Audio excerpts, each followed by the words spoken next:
आप सबको पता है कि युवाओं के साथ कितना बुरा किया जा रहा है। वो अपनी मन की भड़ास कहां निकाले, उन सबकी मन की भड़ास मैं निकालूंगा आज अगर हम ये सोच रहे हैं कि जो एनटीपीसी आरआरबी के एग्जाम में 2.5 करोड़ बच्चों से फॉर्म भरवा के 500 रुपए फीस वसूल के बोलते हैं कि 400 रुपए बाद में वापस करेंगे, कितना बढ़िया धंधा चल रहा है, कमाल का तरीका है साहब का रेवेन्यू वसूलने का, और सरकार का इस पे कोई ध्यान नहीं है। आज 1.5 से 2 साल होने वाले हैं एनटीपीसी और आरआरबी में। एक बार ये कहते हैं हमें कोई एजेंसी नहीं मिल रही एग्जाम कराने के लिए, फिर आपने जब फॉर्म हमसे भराए थे, जब हमसे फीस वसूली थी, तो क्या सोच के वसूली थी? लेकिन हमारे देश की मीडिया इन सबको दिखाने का उसके पास कोई टाइम नहीं है। वो बस एक मुद्दा पकड़ लेंगे, उनको भी पता है सबको मजा आ रहा है, यही दिखाओ यही दिखाओ, चिल्ला रहे हैं बुरी तरीके से। एक एंकर आप मुझे बता दो कि तमीज का है, अंजना ओम कश्यप, श्वेता सिंह और ये फलाने भाई साहब रिपब्लिक टीवी वाले भाई साहब, क्या नाम है इनका, गोस्वामी जी, ये तो बुद्धि भ्रष्ट इनकी हो गई है। मैं सच बता रहा हूं, ये जितने बुरे कर्म कर रहे हैं, जितने लोगों की बद्दुआएं ले रहे हैं, आज से आप सबसे मैं गुजारिश करता हूं, आप सबके माँ बापों से गुजारिश करता हूं कि इस मीडिया को बाइकआउट कर दो। आप सोचोगे कि क्यों, मैं आपको बता दूं, इसकी क्रेडिबिलिटी खत्म हो चुकी है। एक जमाना हुआ करता था जब मीडिया अगर कोई बात कहती थी तो सरकार की जवाबदेही बनती थी। आज मीडिया चिल्लाती रहे, मीडिया को कोई मतलब नहीं है, सरकार को कोई मतलब नहीं है। सरकार जरूरी नहीं समझती कि वो मीडिया के बात का जवाब दे, क्योंकि मीडिया बाइस हो चुकी है। मीडिया को न्यूट्रल होना चाहिए। आज देश के अंदर कोई पॉलिसी आती है तो मीडिया जनता से जाके सवाल पूछती है, जबकि उसको सरकार से पूछना चाहिए कि आप ये पॉलिसी लेके आए हो, इसको कैसे एग्जीक्यूट करोगे, कैसे लोगों तक फायदा पहुंचाओगे। वो जनता से सवाल कर रहे हैं उल्टा। तो अब अगर हम ये सोच रहे हैं कि हमारा ये मुद्दा मीडिया में जाएगा और भला हो जाएगा, तो ये बात दिमाग से निकाल दीजिए। मीडिया के सारे चैनल भी मिलके एक एक बार बोल देना 2-2 मिनट, तो भी कुछ नहीं होने वाला, क्योंकि सरकार के कान पे मीडिया की बातों की अब जू नहीं रेंगती। सरकार और मीडिया एक हो चुकी हैं, वो न्यूट्रल थोड़ी है जो सरकार से जाके सवाल करेगी। पहले अगर मीडिया में कोई बात उठ गई तो उसको बहुत बड़ा समझा जाता था, अच्छा मीडिया में आ गई अब तो सरकार को एक्शन लेना पड़ेगा। तमाम बातें मीडिया में आ रही हैं, सरकार को कोई मतलब नहीं है। आप सोच रहे हो कि सुशांत सिंह वाले केस में तो सरकार ने मीडिया को सीरियस लिया, क्योंकि सरकार को बिहार में चुनाव देख रहे थे, सरकार को बिहार में वोट चाहिए था, तो उन्होंने कहा ठीक है ये मामला जल्दी से जल्दी सिलटे। अब मीडिया भी पूरी इसी तरीके से लगी हुई है। बट 2.5 करोड़ लोग आरआरबी, एनटीपीसी, 40-50 लोग सीजीएल, ये सब कितना सफर कर रहे हैं, 3-3 साल से बिना नौकरी के बैठे हैं। 2-3 तो मेरे सामने बैठे हैं अभी, मैं आपको बता दूं, जो सिर्फ रिजल्ट का वेट कर रहे हैं। प्री क्वालिफाई कर दिया, रिजल्ट नहीं आता, 850 दिन हो गए सिंस नोटिफिकेशन। इसको छोड़ दो, ये तो 2018 का एग्जाम है, क्या 2017 में सबकी ज्वाइनिंग आ गई? 17 का एग्जाम 2021 आने को है। 4 साल में आप एक नौकरी की ज्वाइनिंग नहीं दे पा रहे। आप पूरे देश का चुनाव 1 महीने में खत्म करा देते हैं। ये हमारा देश के प्रति, देश के युवा के प्रति रुझान है सरकार का। इतना मन दुखी हो चुका है और अब होने वाला कुछ है नहीं। अब या तो कुछ एक बड़ा आंदोलन हो। मीडिया से तो आप उम्मीद छोड़ दीजिए, ये भी छोड़ दीजिए कि मीडिया अगर 2-4 बातें बोल भी देगी तो कुछ होगा नहीं। मीडिया के साथ तो हमें यह करना है, बॉयकॉट मीडिया। आज से हम कोई न्यूज चैनल नहीं देखेंगे, आज से हम कोई भी न्यूज की वीडियो नहीं देखेंगे। आज से हम इन सब की वीडियो आ भी जाती है सामने तो उसे डिसलाइक करेंगे, अपने माँ बाप को बोलेंगे कि न्यूज चैनल बिल्कुल ना खरीदे, टीवी देखे बट कोई न्यूज ना देखे। हम बताएंगे इनको, इनकी जो टीआरपी है ना वो हम ही ने बढ़ा दी। हमें ही मजा आता है उन बातों में, और उन बातों के मजे के चक्कर में हमारा सबका भविष्य खराब हो गया। मीडिया को लगने लगा अच्छा ये चीज है। अब मैं अपने चैनल की बात करूं, मैं मसाले की वीडियो बनाऊं, रोज 1 लाख व्यू आएंगे, बट मेरा चैनल एजुकेशन का है, मुझे वो काम भी करना है। ठीक है, मैंने महीने में एक बार 1 वीडियो बना दिया, 2 वीडियो बना दिए, उसके अलावा तो मैं पढ़ाऊंगा ना। या मैं ये चिंता करूं नहीं मेरी इस वीडियो पे 30,000 व्यू आते हैं तो अब मैं ये वीडियो नहीं डाल रहा। यही सेम काम मीडिया को करना चाहिए था कि जो उनका काम है, व्यू आए या ना आए, उनको वही काम लगातार करते रहना चाहिए था। बट वो नहीं कर रहे। वो क्या करते हैं, अब जेईई और नीट की परीक्षा सरकार चाहती है, इसीलिए मीडिया लगा हुआ है कि नहीं करा के रहेंगे। लड़ रहा है मीडिया उसके लिए, क्योंकि सरकार चाहती है। तो मीडिया यहां पे वही कर रहा है जो सरकार चाहती है। तो सबसे पहले हमें सरकार से चाहवाना है कि वो हमारे एग्जाम भी टाइम पे ले। मीडिया से सरकार नहीं सुधरेगी, सरकार से मीडिया सुधरेगी। तो गुजारिश हमारी सरकार से है, सबसे पहले कोई न्यूज चैनल हम नहीं देखेंगे। हम जब मन की बात मोदी जी करेंगे उसको डिसलाइक करेंगे, उस पर कमेंट करेंगे। हमें ये सब करना है, ये हमें ट्विटर पे कैंपेन चलाना है। और कौन सा न्यूज चैनल, क्या औकात रहेगी किसी न्यूज चैनल की? हमारे पास अपने कम चैनल है। हमारे एजुकेशन में wifi study 10 million, study IQ 10-10 million के चैनल है। क्या ये चैनल नहीं है? इन पे हम लोग अपनी बात रखेंगे। इन चैनल वालों को हम कहेंगे कि भाई आप हमारा मुद्दा उठाओ। भाई मुद्दा का, न्यूज चैनल का काम क्या है कि किसी भी खबर को फैलाना। तो अब मेरा अपना चैनल है, मैं इसके थ्रू खबर को फैलाऊंगा, ज्यादा से ज्यादा लोगों तक फैलाऊंगा। लेकिन बच्चों को भी एक बात करनी होगी, बच्चे बहुत सेल्फिश हो गए, जब तक खुद पे नहीं बीतती ना तब तक नहीं समझते। मैं ऐसे लोगों को भी जानता हूं जो 2017 का एग्जाम कैंसिल होने के लिए मुझे गाली दे रहे थे कि सर हमारा भैया है, ये बंद क्यों नहीं करते फोन, कि हमारा भैया है और सर उसका 2017 आप कैंसिल कराने के पीछे पड़े हो, ये क्यों गलत करा रहे हो। जब उसी बंदे पे यूएफएम 2018 का केस लगा, ये वाला सीएचएस वाला, तो नानी याद आ गई, तब दिखता है एसएससी गलत कर रहा है। तो ये मत इंतजार करो कि जब तक मुझ पे नहीं बीतेगी तब तक मैं कुछ नहीं करूंगा। आप, आपके भाई बंधु जिनको 2 साल बाद भी सीजीएल देना है, सबको लगना होगा, आपके पिता मम्मी सबको न्यूज चैनल को बायकॉट करना होगा और आपके लिए ट्वीट करने होंगे, आपके लिए कैंपेनिंग चलानी होगी। चाहे यूट्यूब पे हम चलाएंगे, जैसे कि हैशटैग अभी चल रहा है एसएससी डिक्लेयर रिजल्ट चल रहा है, और एक चल रहा है hashtag speak up for SSC railway exam. सोचिए कितना गलत हो रहा है यार। अब तो हद हो गई कि आप फॉर्म भरवा लेते हो 2.5 करोड़ लोगों से, उनका पैसा आप खा गए। आपसे ज्यादा वाहियात और गंदा आदमी कौन होगा। अब थोड़े दिन बाद रेलवे बिक जाएगी, किसी को कोई मतलब नहीं है, सब बच्चों का पैसा डूब गया। अरे मेहनत की कमाई है, खून पसीना बहा के कमाया है, 1-1 रुपया आप कमा के देखो। सरकार का एक आदमी कमा के देखे, फोकट की सैलरी मिल जाती है ना, जगह जगह से पसीना आ जाएगा, जगह जगह से। अभी तो आपको सैलरी भी मिल रही है साहब। मुझे तो ये समझ में नहीं आता, अगर ये समाज सेवा करते हैं नेता लोग तो इनको सैलरी किस बात की है, और जब ये सैलरी लेते हैं तो फिर इनको नौकर की तरह क्यों नहीं ट्रीट किया जाता। फिर ये राजा किस बात के हैं जब ये सैलरी ले रहे हैं देश से। तो बताइए आप। मोदी जी तमाम दिन से मन की बात कर रहे हैं, एक एक बात मैंने इनकी मन की सुनी है। भाई साहब मन की बात में आज तक इन्होंने रोजगार पे बात की नहीं। अरे रोजगार को गोली मारो, जो रोजगार निकाल दे कम से कम उसे तो टाइम पे दो, या उसे भी टाइम पे नहीं दोगे, उसे भी आपने अपने रेवेन्यू का जरिया बना लिया। कौन टैक्स वसूलेगा आपके लिए। मोदी जी लगता है दूरगामी सिर्फ अपने लिए थे, देश के लिए नहीं है। अपने लिए तो उन्होंने सोच लिया था कि कैसे कैसे रास्ते पे चलूंगा कि प्रधानमंत्री बन जाऊंगा, बट वो ये नहीं सोच रहे कि इस देश का युवा जो आज जिन हालातों में, अगर यही हालत रहा तो ये देश नीचे चला जाएगा। ये आपकी देशभक्ति है, ये आपका देश प्रेम है। और ये जो मीडिया वाले चिल्लाते हैं ओम कश्यप फलाना ढिमका कि हम बहुत बड़े देशभक्त हैं, ये देशभक्त हैं, इनको नहीं दिखता कि क्या हो रहा है इस देश के अंदर। युवा कैसे बड़े, कितने न्यूज चैनल को मैं कॉल करके बोलता हूं कि इस चैनल पे डिबेट करा लो, अरे नहीं इस पे नहीं कराएंगे, हम दिखाएंगे तुम्हें तुम्हारी औकात, तब तुम्हें पता चलेगा। मजाक बना के रख दिया, मजाक बना के रख दिया। अब हम खुद करेंगे, हम यूट्यूब चैनल, किसी मीडिया चैनल पे हमें जाना ही नहीं है। कोई मीडिया वाला बोलेगा भी ना तो भी हमें नहीं जाना इनके यहाँ, इनकी औकात नहीं है यार। ये तो हमसे छोटे चैनल हैं, हमसे टुच्चे मुच्चे चैनल हैं। अगर इनकी तरह नंगा नाच हम अपने यूट्यूब चैनल पे करेंगे तो करोड़ों व्यू हमारे भी आ जाएंगे, हमारी भी टीआरपी आ जाएगी। ये कर क्या रहे हैं। एक बात बताओ, अभी सीबीआई का केस रिया हुआ तो एक एक दिन की अपडेट आ रही है नहीं आ रही। सुबह क्या हुआ, शाम को क्या हुआ, अभी रिया कहां है। जब ये 2017 वाला केस सीजीएल का सीबीआई में गया था तब तुम मीडिया वाले मर गए थे, तब तुम नहीं दिखा सकते थे। आज ये 2 बंदे पकड़े गए, इन्होंने नकल कराई थी, तुमने एक बार भी दिखाया वो केस, और केस डंप हो गया। जब मीडिया उस केस को दिखाएगी नहीं तो केस तो डंप हो ही जाएगा। तब आप नहीं बोले बीच में। और शिक्षा में भी माफिया बैठे हैं, इनको भी कोई मतलब नहीं पड़ता। सबको लगता है अपना पैसा कमा के बैठे। अरे क्या बच्चों के बारे में सोचना। अरे हमने नहीं कमाया पैसा, क्यों नहीं सोचेंगे। तुम्हारे घर की दाल रोटी बढ़िया चल रही है तो चलाते रहो। कम से कम जिन बच्चों से आपने पैसा कमाया, जिन बच्चों की वजह से आप अरबपति बने बैठे हो, उनके बारे में तो सोचो, नहीं तो एक दिन खत्म हो जाओगे। मैं बड़े बड़े चैनल वालों से भी कहता हूं, सिर्फ यूट्यूब चैनल की बात कर रहा हूं मैं। आज सारे यूट्यूब चैनल को कसम है कि इन सब चीजों पर वीडियो बनाए, और ये बच्चों को भी कसम है कि वो इन वीडियो को वायरल करेंगे। चाहे वो किसी भी चैनल की वीडियो हो, एक वीडियो तो ट्रेंडिंग 1 जानी ही चाहिए। और जितने भी ये यूट्यूबर हैं, जितने भी बड़े बड़े यूट्यूबर हैं, मेरी सिर्फ आज गुजारिश यूट्यूबर से है। मीडिया चैनल्स को तो मैं कुछ समझता ही नहीं, इनकी औकात मेरी नजर में कुछ है ही नहीं। ये तो ऐसे समझ लीजिए सरकार की डमी है, उसका डुप्लीकेट है, जो सरकार चाहेगी मुंह से बक देंगे।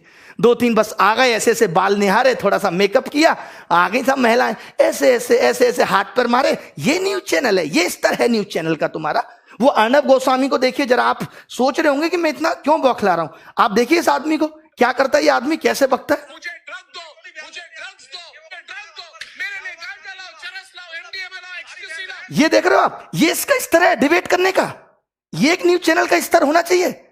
ऐसे लोगों को घर बिठा देना चाहिए न्यूज चैनल वालों को। लेकिन उनको पता है कि जो ऐसे नाच करेगा उसी को लोग देखेंगे। अब हमें देखना बंद करना है। किसने चढ़ाया आप मुझे बताइए, आज तक को नंबर 1 किसने बनाया? इन चैनल्स को नंबर किसने बनाया? सरकार ने। सरकार के लोग तो 500-600 हैं, हम लोगों ने बनाया, इस जनता ने बनाया, सब लोगों ने इनको प्यार दिया तो आज ये यहां बैठे हैं। अगर आज हम ये हमें नहीं समझ रहे, चाहे आपका भाई एसएससी की तैयारी कर रहा है या नहीं कर रहा, उससे भी आप ट्वीट कराओ। हमें ट्विटर पे भी नंबर 1 ट्रेंड चाहिए, हमें यूट्यूब पे भी नंबर 1 ट्रेंड चाहिए, और रुकना नहीं है 1 महीने तक, हमें रुकना नहीं है। एसएससी चेयरमैन बात बात पे नोटिस डाल देते हैं कि कोविड की वजह से रिजल्ट नहीं आ रहा। बताइए क्या मजाक बना के रखा हुआ है? कोविड की वजह से नीट हो सकता है, 23 लाख 25 लाख लोगों की जिम्मेदारी आप ले सकते हो कि इनको कोरोना नहीं होगा, आप रिजल्ट डिक्लेयर नहीं कर सकते। कोई सिस्टम एग्जाम में नहीं है। अभी रेमो सर ने भी एक वीडियो बनाया था, उन्होंने पूरा बताया कि वेटिंग लिस्ट होनी चाहिए, सारी चीजें होनी चाहिए, शिक्षा में बदलाव आना चाहिए। आज देखिए न्यू एजुकेशन पॉलिसी आई, सीईटी आया, एक न्यूज चैनल वाले ने तमीज से डिस्कशन नहीं किया, तमीज से सरकार का इंटरव्यू नहीं लिया जितेंद्र सिंह का कि आप बताओ इसको कैसे लागू करोगे।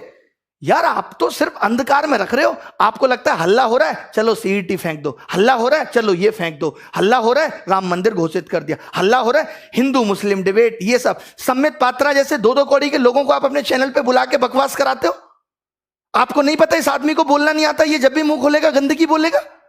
आप अच्छे लोगों को भी बुला सकते हो। क्या इस देश में अच्छे लोग नहीं है? क्या बीजेपी में अच्छे नेता नहीं है जिनको आप बुला के अच्छी डिबेट कराओ, एजुकेशन पे डिबेट कराओ? आप ऐसे ऐसे लोगों को बुला ले तो जिनको जेई का सिलेबस नहीं पता, नीट एग्जाम और जेई का डिबेट कराने के लिए सम्मित पात्र आते हैं और तमाम लोग आते हैं जिनको पता तक नहीं है सिलेबस क्या है। सीईटी पे आपने कोई सवाल सरकार से नहीं पूछा। अरे देश में अगर कुछ हो रहा है, कोई योजना आ रही है, कोई नई चीज आ रही है, तो ये मीडिया की जिम्मेदारी है कि वो सरकार से जवाब मांगे और पूछे। यही काम मीडिया का होता था और वैल्यू भी होती थी मीडिया की। आज कोई वैल्यू नहीं है। मैं जरूरी नहीं समझता कि हमें न्यूज चैनल पे अपना मुद्दा लेके आना है, क्योंकि इनकी औकात नहीं रही है, बिल्कुल ही 0 कौड़ी के लोग हो चुके हैं। सीधी सी बात है। पहुंचा देना इन तक भी ये वीडियो ताकि सुधर जाए, नहीं तो बुढ़ापे में कोई पानी देने वाला पैदा नहीं होगा इनको, जो ये कर्म कर रहे हैं, जो लोगों की बद्दुआएं ये ले रहे हैं। अजीबोगरीब डिबेट चलती है, अजीबोगरीब डिबेट। मैंने तो 4 साल पहले टीवी देखना छोड़ दिया था। मैंने कहा अपना चैनल बनाएंगे, वहीं से अपनी आवाज उठाएंगे। तो हम सबको अपनी आवाजें उठानी है इन एजुकेशनल चैनल के थ्रू। मैं वाईफाई स्टडी, दिनेश, हनुमान दोनों से गुजारिश करता हूं वो भी इस पे वीडियो बनाएं। जितने भी चैनल बड़े बड़े हैं, विजाट साहब, राकेश यादव सर, ये इन चैनल पे वीडियो बनाएं, इस मुद्दे पे वीडियो बनाएं, ताकि किसी की वीडियो तो नंबर 1 ट्रेंडिंग हो। या सब मिलके भी, अगर हो सकता है कि सारे टीचर बड़े बड़े जो मिलके आए, जिनकी बात बच्चे मान सकते हैं, तभी ये कैंपेन हमारा सफल हो सकता है। बहुत करोड़ों लोगों को आना पड़ेगा। 2.5 करोड़ लोगों ने फॉर्म भरा है ना, तो करोड़ों लोगों को आना पड़ेगा इस कैंपेन के लिए। हम पूरी, एक बात बताओ, विनोद इतना फेमस हो सकता है जिसको मीडिया वाले दिखा रहे हैं, तो ये speak up railway declare result ये फेमस नहीं हो सकता कि मीडिया की मजबूरी बन जाए? बताओ आप, इसको भी हम इस कदर फेमस कर देंगे, मीडिया हमसे बोलेगी अब आप आके इंटरव्यू दो, अपनी समस्याएं बताओ। क्या पहले नहीं होता था? पहले लोग आंदोलन नहीं करते थे? सरकार नहीं पूछती थी आपकी समस्या क्या है? अरे प्रजा को सरकार से दिक्कत हो सकती है, किसी भी पॉइंट पे हो सकती है। सरकार का फर्ज बनता है कि वो पूछे कि उसकी प्रजा खुश है या नहीं। भगवान, आप राम राज्य की बात करते हो ना, भगवान राम ने तो प्रजा के कहने पे मां सीता को छोड़ दिया था। सिर्फ उन्होंने यही पता लगा था कि कोई ऐसे ऐसे उनके बारे में बात कर रहा है। तो आप भी प्रजा का दर्द सुनो। मोदी जी, रिक्वेस्ट है आपसे, आप हिटलर बनने की कोशिश मत करो। जैसे वो हिटलर भी जब जर्मनी में जनता मर रही थी तो वो भी हंस को दाना चुगा रहा था, आप भी दाना चुगा रहे हो। देखो इस युवा के प्रति, लोगों का जीना। मजदूरों के लिए आपने कुछ नहीं किया यार लॉकडाउन में, किसी के लिए किया है तो बता दो। मीडिया तो सवाल पूछेगी नहीं, हम ही पूछे अपने चैनल के थ्रू। करें तो करें क्या, बताओ? जीना दुश्वार कर दिया यार आपने। मैं अपनी जगह रख के जब ये देखता हूं कि एक बच्चा जिसने 3 साल से तैयारी की और सिलेक्शन नहीं हो, तो उस पर क्या बीतती है। हम लोगों से बात करते हैं, आपको पता है एक मीडिया चैनल ने नहीं दिखाया कि जब मैं सुबह सुबह 9 बजे लाइव आता हूं पढ़ाने, तो बच्चे मुझे कहते हैं कि घर की छत की टीन पे बैठ के पढ़ रहे हैं, स्कूल की टीन की छत पे पढ़ रहे हैं, क्योंकि बाढ़ आई हुई है। आज तक 8 साल आपकी सरकार को हो गए, हम ये सब समस्याओं का समाधान नहीं कर पाए, हम ऐसा कोई टनल नहीं बना पाए कि बिहार में बाढ़ ही ना आए। बट हमें कोई मतलब नहीं है, हमें मतलब बस वोट से है। अभी चुनाव होंगे तो रिजल्ट भी तुरंत आ जाएंगे, सरकार भी तुरंत हो जाएंगी, विधायकों की खरीद फरोख्त भी हो जाएगी, सब कुछ हो जाएगा। बट ना तो कभी एसएससी से कुछ कहा जाएगा, सबकी मिली भगत है, सब 1000-1000 2-2000 करोड़ के घपले होते हैं, सब बढ़िया बैठ के आराम से मिलके खाते हैं, इनकी पार्टियां होती हैं सब। यहां बच्चा रोता है, माँ बाप की सुनता है, रिश्तेदारों की सुनता है, इन्हें क्या फर्क पड़ता है? मजे आ रहे हैं इनके तो, बढ़िया पैसा पहुंच रहा है, सैलरी अलग से मिल रही है, नाम अलग से है, कोई रोक नहीं सकता, अच्छी गाड़ियों में चल रहे हैं, हो गया जीवन। बाकी किसी को किसी से क्या मतलब। वैसे मोदी जी कहते थे मैं बहुत जमीनी स्तर का आदमी हूं, मैं नीचे के लोगों की समस्याएं देखता हूं, बट पता नहीं कब देखते हैं, भगवान ही मालिक है। तो ये कैंपेन हमें चलाना है। एक तो हमें ये 1 सितंबर को एसएससी डिक्लेयर रिजल्ट चलाना है, 5 दिन के अंदर रिजल्ट आ जाना चाहिए। ये चेतावनी है हमारी सरकार को, चाहे अब कुछ भी करना पड़े, 5 दिन के अंदर आप रिजल्ट दो। क्यों नहीं दे रहे? बना नहीं रिजल्ट आपसे है? जब नहीं पता था, जब आप पेपर का नोटिफिकेशन निकाल देते हमसे रिजल्ट नहीं बनेगा, मैगी समझ रहे थे, तब 2 मिनट में बन जाएगी। एफर्ट लगाया कुछ? जैसे बच्चों से कहते हो एफर्ट लगाओ एफर्ट लगाओ, 3-3 साल बच्चा तैयारी करता है, 10-10 हजार 20-20 हजार रुपए यहां फीस भरता है। आपको पता है कैसे गुजारा करता है? एक इस आस में माँ बाप सोचते हैं चलो हमारे बच्चे की नौकरी लग जाएगी। आपको नहीं पता कि शिक्षा का इस तरफ बढ़ना चाहिए था। चलिए माँ बाप किसी का पढ़ा लिखा नहीं है, कम से कम बच्चा तो सिलेक्ट होकर घर की जिंदगी को बदले। आप वैकेंसी कम निकाल रहे हो, हमने ये भी एक्सेप्ट कर लिया, बट अब आप जो निकाल रहे हो उसको भी टाइम पे नहीं दे रहे। एक तो मैं कम लोगों को खाना खिलाऊंगा, जितनों को खिलाऊंगा उनको भी टाइम पे नहीं दूंगा जब तक भूखे ना मर जाएं। ये कौन सी बात हुई? ये सब निकला था। इन्होंने आरआरबी के एग्जाम में बस सिर्फ और सिर्फ नोटिफिकेशन डालते रहे। 2.5 करोड़ बच्चों ने फॉर्म भरा, जैसा मैंने आज सर्च किया गूगल में मुझे पता चला, और इन्होंने 500 रुपए फीस ली। बोले 400 वापस कर देंगे। अबे उधार ले रहे हो बच्चों से, शर्म नहीं आती तुम्हें? सरकार से मांगो ना कि 400 ले रहे हैं तुमसे वापस कर देंगे। बताओ, मुझे दोगे तुम 500 रुपए उधार, मैं भी दे दूंगा 6 महीने बाद। मजाक बना के रख दिया है। एसएससी के लिए बोलना है, एसएससी, रेलवे, एनटीपीसी, हमें ये इंतजार नहीं करना। ये अभी पता है क्या करेंगे? सीईटी का एक और नोटिफिकेशन डाल देंगे। अब तो ठीक कर रहे, अरे या तो आज से ठीक करो, या जब तक तुम्हारा ये सीईटी नहीं आता तब तक सारी चीजें ठीक करो। मेरी सब यूट्यूबर से गुजारिश है, जितने भी लोग हैं जिनके चाहे 1 लाख सब्सक्राइबर हैं, 2 लाख, सब इन टॉपिक्स पे वीडियो बनाओ। थोड़े दिन पढ़ाई स्थगित कर दो कि कोई पढ़ाई नहीं करेंगे हम, कोई कोर्स नहीं बेचेगा मीडिया वाला, एजुकेशन वाला, कोई भी कोर्स नहीं बेचेगा, कोई भी पढ़ाई नहीं होगी। 5 दिन तक यही चलेगा। सिर्फ 5 दिन तक मेरी गुजारिश है, बच्चों से भी सिर्फ आप सब कुछ छोड़ दो। एक बार तो लगना पड़ेगा, सब कुछ त्यागना पड़ेगा, कुछ पाना है तो कुछ खोना पड़ेगा। 5 दिन तक हम सब लग जाते हैं और नानी याद दिला देंगे। इस बात का भरोसा मुझ पर रखिए कि क्या कुछ नहीं हिल सकता यार। अगर हम 2.5 करोड़ लोग फॉर्म भर रहे हैं, अगर ये 3 करोड़ लोग चाहे ना तो सल्तनत हिल सकती है। मोदी जी गलत नहीं बोल रहे, कुछ बिल्कुल सही बोल रहे हैं। आप एनालिसिस करा लो, आपके पास तो इतने बड़े बड़े एनालिस्ट भरे पड़े हैं, बहुत बड़े बड़े टॉप लेवल के शिक्षाविद हैं आपके पास, वो सब बता देंगे। तो दोस्तों मिलेंगे, कोई बाय नमस्कार आज होगी नहीं। अब बस सीधे सीधे सरकार से जवाब। ये मन की बात नहीं है, ये मन की भड़ास है। आप तो बड़े प्यार से कर देते हैं मन की बात, मेकअप करके आ जाते हैं साहब। मन की बात क्या है? मन में मेरे ये चल रहा है, मुझे लगता है कि मुझे मोर को तो दाना डालना चाहिए। मुझे रात को ऐसा सपना आया, भारत में सब बहुत अच्छा चल रहा है, कोई बेरोजगारी नहीं है, जहां तक देखता हूं खुश पाता हूं लोगों को। ऐसे भारत की मैंने कल्पना की थी। देखो जरा, देखो दिल्ली में ही देख लो, मुखर्जी नगर जैसी जगह में जाके, कि टीचर और बच्चे कैसे बेहाल हो रहे हैं। आज अगर टीचर में भी बेरोजगारी है तो इसी वजह से है कि उनको टाइम पे जॉब नहीं मिल पाई, तो बेचारे टीचर बन गए। और आज कोरोना वायरस ने टीचर की जॉब भी छीन ली, रोटी पालना मुश्किल हो रहा है। बताओ गलत बोल रहे हैं तो? यार कोई तरीका होता है। मीडिया को कुछ भी, आप खुद एक चैनल, आज अगर आप लोग मेरी बात को झूठ मान रहे हैं ना, तो कोई भी एक चैनल खोल लें और आप मुझे बता दें कि ये आदमी इतने काम की बात कर रहा था। आपको पता चलेगा कि इसने 10 बातें की, एंकर ने सारी बाहियात की, सारी बाहियात, कोई काम की बात पे चर्चा नहीं करेंगे। अब एक सीबीआई केस हो गया तो हर दिन अपडेट, हमारा सीबीआई केस हो जाए तो कोई अपडेट नहीं। 2017 वाला केस डिसमिस होने के कगार पे आ गया, कोई सबूत नहीं मिले नकल के। रिया की तो व्हाट्सएप चैट निकल आई, और यहां नहीं निकली किसी की व्हाट्सएप चैट। हमने नंबर तक दिया जिन लोगों ने नकल की, हमने नाम तक बताए उन लोगों के जिन लोगों ने नकल की। क्या किया आपने उनके साथ बताइए? हमने तो अपने जिंदगी दांव पे लगा दी कि जिन लोगों का नाम ले रहे हैं ये कल को हमें मार भी सकते हैं। आपने क्या किया उसके बाद? कुछ भी नहीं। अब उनके आगे के लिए और मुंह खुल गए कि वो और नकल कराएंगे। भाई एक बार मेरी चल गई, अब दोबारा से भी नकल होगी।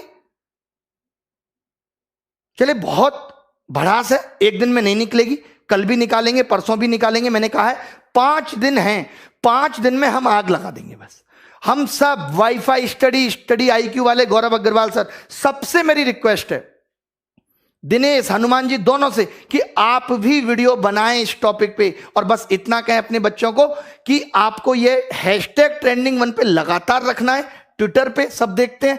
और YouTube पे हम में से किसी की भी वीडियो ट्रेंडिंग 1 पे जानी चाहिए। जब सारे टीचर सारे बच्चे मिलके कुछ करेंगे तभी कुछ हो सकता है, वरना भैया हमारी तो दाल रोटी ठीक चल रही है, टीचर्स की भी चल रही है। तुम्हें अपनी दाल रोटी देखनी है, हमें आगे आने वाली पीढ़ी के बारे में भी सोचना है। हमारा क्या सपना था, हम सोचते थे अपने गांव के लिए स्कूल बनाएंगे, शिक्षा में आगे करेंगे कुछ। इन्होंने तो रोक दिया यहीं पे। अच्छा हुआ मैंने एसएससी की नौकरी छोड़ दी थी उस टाइम। चले कोई बात नहीं है। Thank you very much, bye, take care, धन्यवाद।